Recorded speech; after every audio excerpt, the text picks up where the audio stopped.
Welcome to What's on Your Bookshelf with your hosts, Denise Russo and Samantha Powell. Hi, everyone. Welcome back. It's another episode of What's on Your Bookshelf.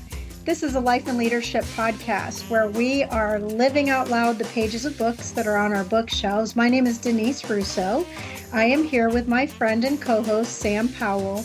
And I can't even believe that we are coming to the close of the first book of our new year and our theme for the year, which is happiness. We're talking about the book, The How of Happiness by Dr. Sonja Lyubomirsky, which we've gotten much better at pronouncing over these last many episodes. And so, Sam, I have to say, I'm not really happy that we're ending the book today, but I'm so happy to be here with you. It feels like it went fast, right? It did go fast. It did go fast. And it's funny, it's not a new year anymore at this point. We're finally wrapping up this book, but it's been a nice, this has been a great learning opportunity. And I really loved this. I think this should be required reading for everyone who lives a life at all.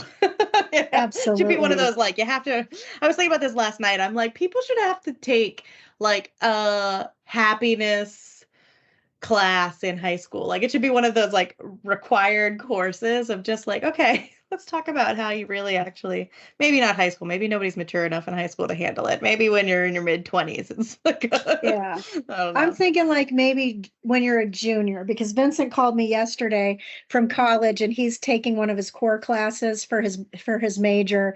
And he said, I don't understand why I have to take this class. It's just, it's nothing that I'm interested in. And he said, I feel like I am resonating when there's a class I'm interested in, and I'm not resonating when it's a class I'm not interested in. And I said, Vincent, that's basic common sense. And what I'm finding, and you and I talked about this off of the microphone, it's the same with this. A lot of this, even though it's being taught by a psychologist and doctors and scientists and research after research after research throughout this book, most of it is just common sense, not commonly applied. And I hope that for our listeners, they're learning that these 12 happiness activities really can change your life. So what we're going to talk about today is that we're in the end of the book. We've moved away from those 12 happiness activities, and we're going to talk first about these 5 hows behind sustainable happiness. But maybe, Sam, we should start with a little bit of a review. The author actually talks about this on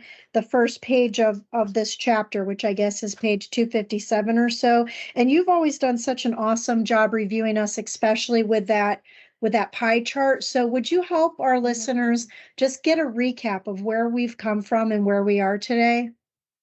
Yeah, geez, oh my gosh, that's the whole journey of the book. So right over these last weeks and months, I guess at this point, we've been talking about how when researchers look at what makes up happiness for humans, what they find is that 10% of that is down to circumstances, what's happening to you, what's going on at any given time. 50% of what makes up your happiness pie chart is a set point, right? How are you naturally predisposed? But 40% of this pie chart are just from intentional activities, right? Things that you do on purpose every day, every week, every month, every year to increase your happiness level. And so what she lays out based on this argument that, hey, 40% of your happiness is totally within your control.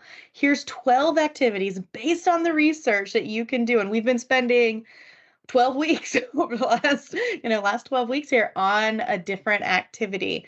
And this book doesn't just say, hey, here's 12 activities, go try them. It says, hey, here's some assessments to figure out where that happiness set point is, that 50%. So you know what you're working with. Then let's talk about the Oxford happiness scale. Where are you in just your happiness level right now? There's an assessment you can take there. And that's the part you can measure the difference and the change and the growth in that area. And then there's an assessment on which of the 12 activities most resonate with you. And then she suggests you pick the top 4, I think, 3 or 4 that you like, that resonate with your day-to-day life, who you are, things you enjoy. And those are the one of the 12 that you can do. So you can actually pick up this book, read the beginning of it, do the assessments, and then you can actually just target the 4 things and just read the section on those. And she gives you different ideas on things that you can do. And that's what we've been talking about over the last few weeks. And so now as we're rounding all of this out and we say, okay, now you know where you're predisposed, you know how to go assess your happiness on a random, any random interval you'd like. And here's a bunch of activities to take that 40% in your control. And here's how to narrow down which ones you want to do. Now we're at the end of this, which is how to create sustainable happiness. And she says secrets to abiding happiness. And I love that thought process. So now that you're doing things, what can you do to make sure that this is just part of who you are, right? And this is the part that reminded me of like Atomic Habits, right? How do you make this part of your identity? How do you make this part of what you're doing? And so that's really the journey we've been on. And I'm excited to round this out in this way of, now that we know what to do, how do we make it stick and last? And she's got some great stuff in here. Yeah, I love that. And this, as you said, this is the how of happiness. So we've learned what it is. We've learned what you can do about it. This is about how to sustain it. So as we get to the end of the book, it's not really the end of the book. It's kind of like it's just the beginning. And so I would really highly suggest that you continue to use this book like a workbook for yourself, and don't just put it back up on the bookshelf. I know for myself, we've gone weeks on this book so far. And so there were things that I forgot that as I listen to the episodes again, or maybe again, then I'm able to say, oh, I forgot that was about this one element. And so I love that you mentioned about Atomic Habits, because I actually have that written down on a couple of the pages here, that it's about sustaining things over time, small things that can make remarkable results, which is the tagline from Atomic Habits. And if you have only joined us on our podcast for this particular book, the book that we did prior to this in 2023 was the book Atomic Habits by James Clear. It's a great series and a great book, definitely one for the bookshelf. So this chapter is talking about how you can be happy for a short duration. In fact, most of us do things or buy things or have things that give short bursts of happiness, but then those things dwindle. It's kind of the concept that the doctor was talking about in the book, that people think money can buy happiness, or a new house can buy happiness, or maybe a new car or a new job or a new relationship, but eventually those things fade away. And so she gives these five hows. And the first how she talks about is about your positive emotions. And what I thought about this was that she said, this is about creating happy moments. And this is a principle that's found even in Ikigai, which I talk about quite frequently with School of Thoughts. In fact, our very first ever episode of What's on Your Bookshelf was the book Ikigai, which absolutely for sure should be on your bookshelf. But I was curious, Sam, what you think about this, that is it logic? Is it emotion? Is it a combination? What is this about this first how in positive emotions and happy moments that help you to sustain happiness? Yeah, I think the quote that I really like this, she kind of kicks this section off, is she says that happy people experience positive states of emotion more frequently than do that of their less happy peers. It can even be said that positive emotions make happy people who they are, right? So when we think about happiness, what we're really thinking about is that we're sitting in a state of positive emotion, right? On the emotional spectrum, and it's usually like I'm thinking of like the feelings wheel, right? Mm-hmm. Some of those things we equate in like the positive side of the spectrum. Some of those we equate in the negative side of the spectrum. But happy people, is what she's saying, is basically are the folks who experience and more frequently the positive side of emotion. And what that made me think of was some of the exercises that we use for coaching all of the time, right? Like when I want somebody to set goals and to set, a vision of what they're doing, we make sure the first thing is to get them into a state of positive emotion, because I know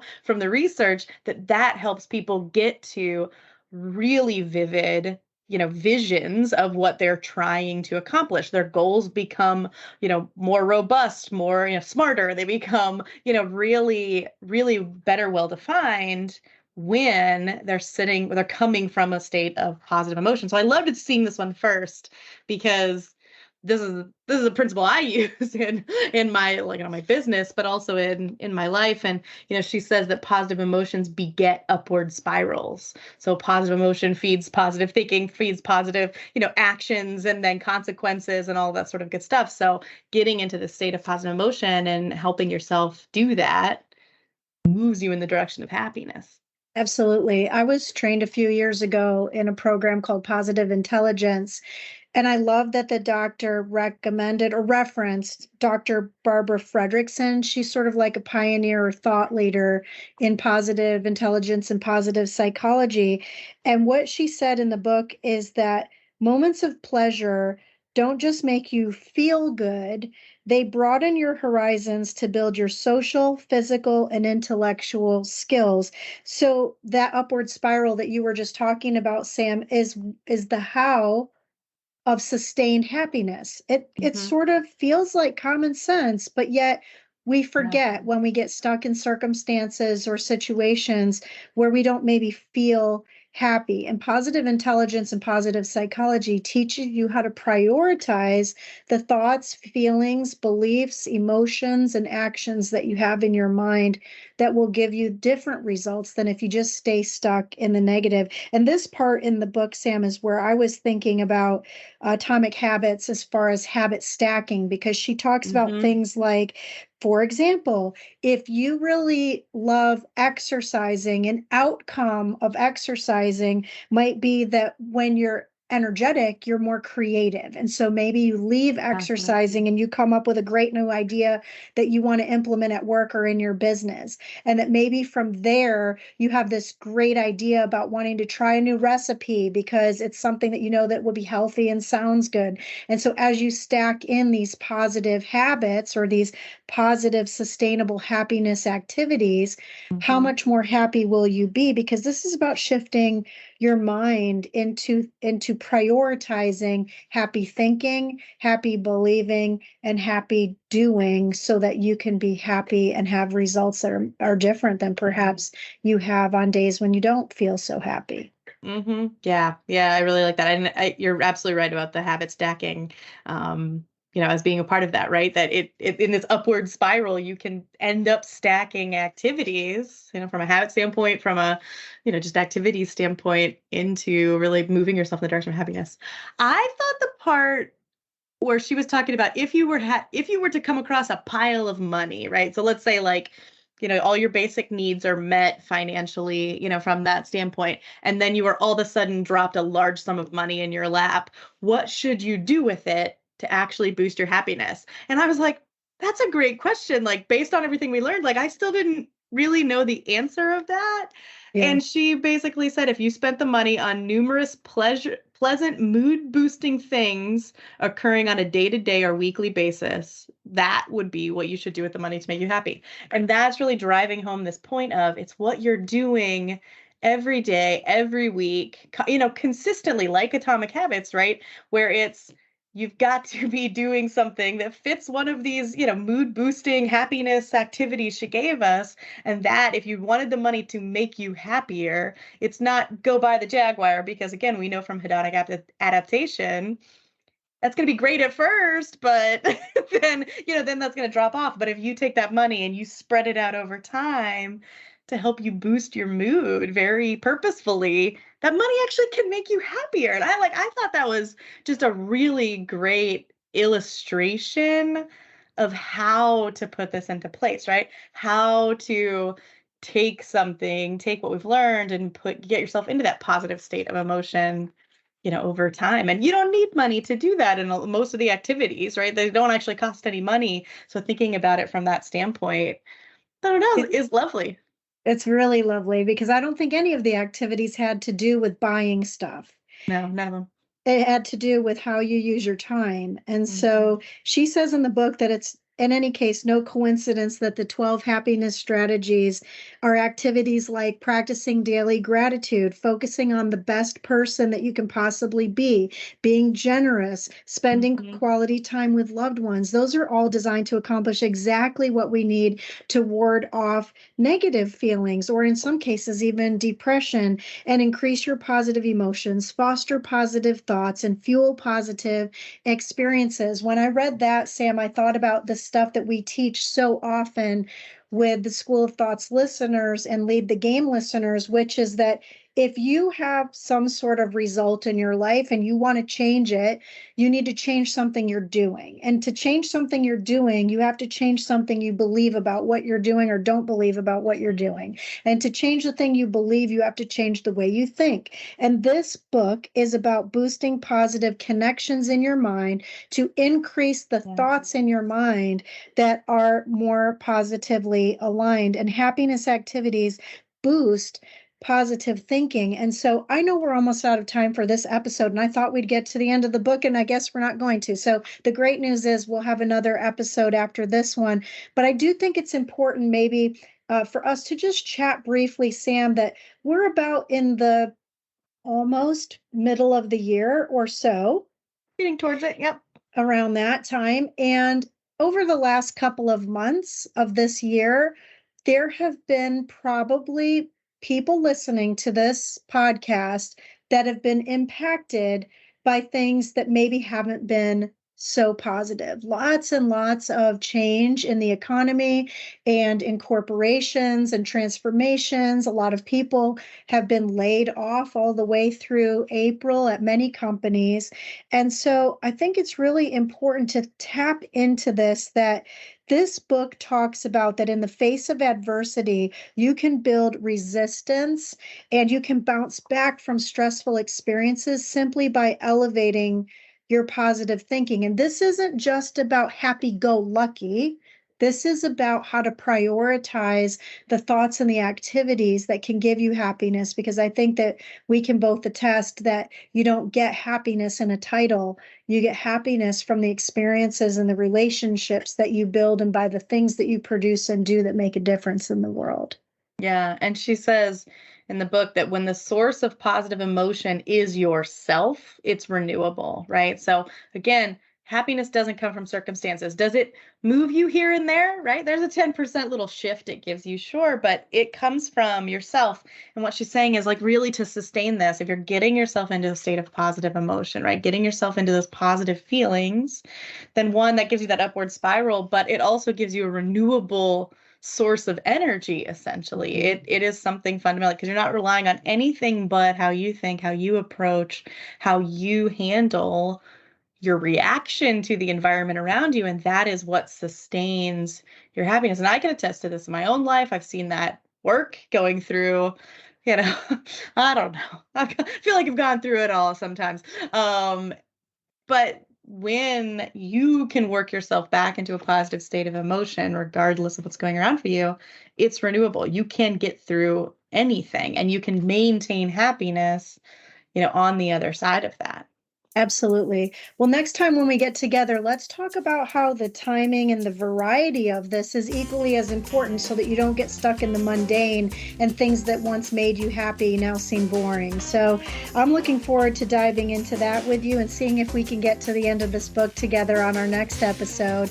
Sam, it always makes me so happy to be here with you, and I'm looking forward to our time together next week on another episode of What's on Your Bookshelf.